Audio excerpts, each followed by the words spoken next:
Welcome to Dealing with Goliath podcast. This is a solo espresso episode. This one's called Squinting, Not Smiling. So I was thinking about this when I was walking around there recently. Last year I lived in London and I enjoyed my time in London very much. Some really great times there. Some really great times. But I was walking around, this was it, we were in the West London and in an area called Ealing, which is known as Queen of the Suburbs. It's a fabulous place, very surprisingly communal for London, very surprisingly welcoming, lovely rolling hills and big trees and lots of little parks all over the place. And it was a very, very pleasant place to live, yet still well enough connected that you could be in proper central London on the tube in 25, 30 minutes, depending on where you were going, you know.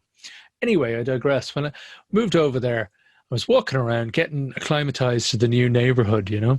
So walking around, it's quite a residential place now. And Ealing's not a cheap place. It's a lot of Maseratis, you know, a lot of expensive cars and expensive houses and stuff. So we're doing well to live there. But anyway, I'm walking around and I notice, you know, this is in the summer and things are bright and it's nice weather.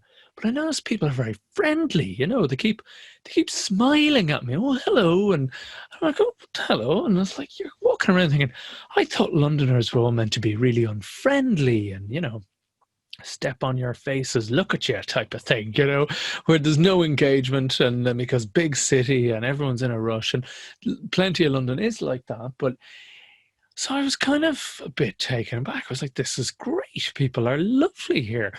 What do you know? Who knew, right? So I'm walking around and this is going on for days. Every time I go to get groceries or whatever, I go for a coffee and, you know, going for a stroll and walking by people who are walking the dog and this kind of thing. And there they are. Hello. Oh, hi. How's it going? And all this sort of stuff. This is going on for, as I said, a good week or so or more. People are very friendly. And then it occurs to me, you see, I don't tend to wear sunglasses. I don't know where this habit came from. I think the sunglasses kind of, you know, slide down my nose or something. And then you kind of look like some professor with the glasses down here and you look a bit silly, you know, when the glasses are right down at the tip of your nose. You just look like an idiot and you just keep putting the specs up and they keep falling down. You feel a bit stupid, you know, feel a bit daft. So I tend to avoid wearing sunglasses. And I read somewhere else that, you know, when a lot of sunglasses, they stop these sensors in the back of your eye detecting that it's really bright, because seemingly that helps Caucasian people actually protect their skin, because it goes, oh, it's really bright, don't want to get burnt, and it sends those signals. Now, what difference it makes, I won't lie to you, I don't know. But anyway, so I don't wear sunglasses. I don't know if some of you can see where this is going. So I'm walking around squinting. So it's kind of like this the whole time, you know, doing a bit of a Clint Eastwood job, you know, squinting in the sunshine bit. And I'm walking along and I'm happy enough anyway. But I don't walk around smiling. But then I realize everyone thinks I'm smiling because I'm squinting. You know? And I was thinking about this because a real smile, like a fake smile, is like this, right? But it's the muscles around the eyes that indicate to people whether it's a genuine smile or not. But I think when you're squinting, it kind of does lift those little eye muscles, the side of your eyes, it lifts them up as if it's a real smile.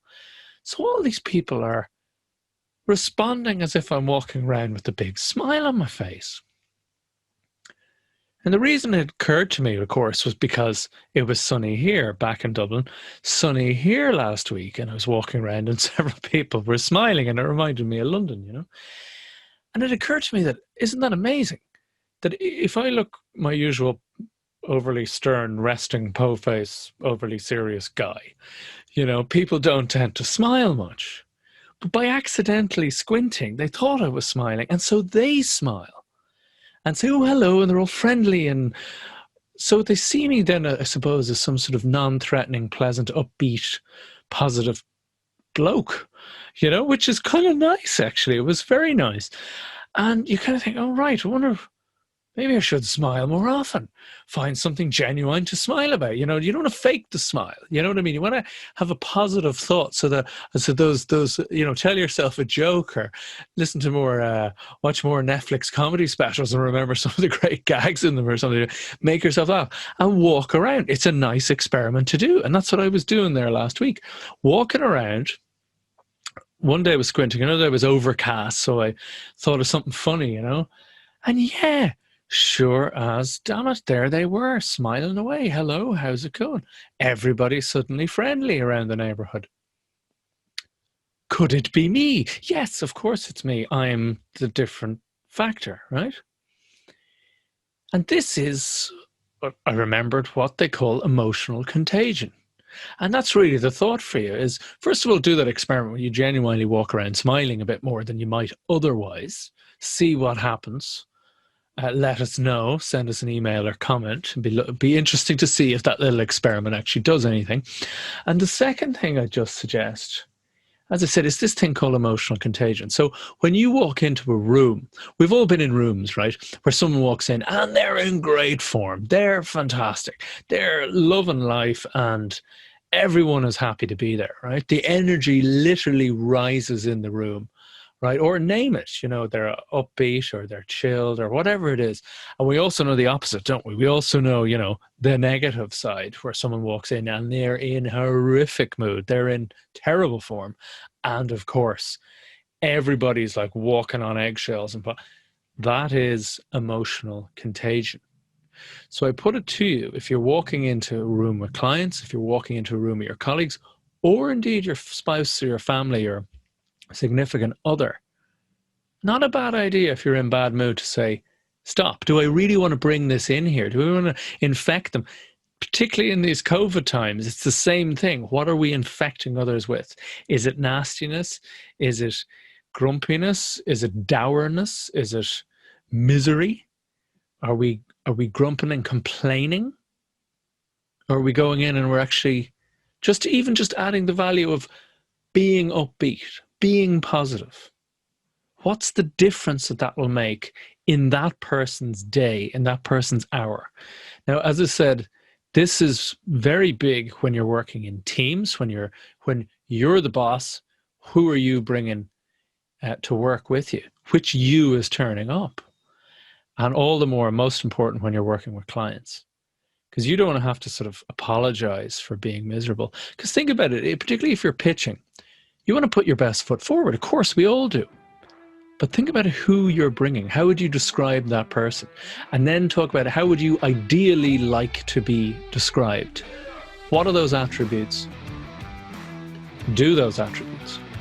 Make it happen. But first of all, try the little experiment with smiling at strangers as you're walking around. I'd be interested to hear what your results are.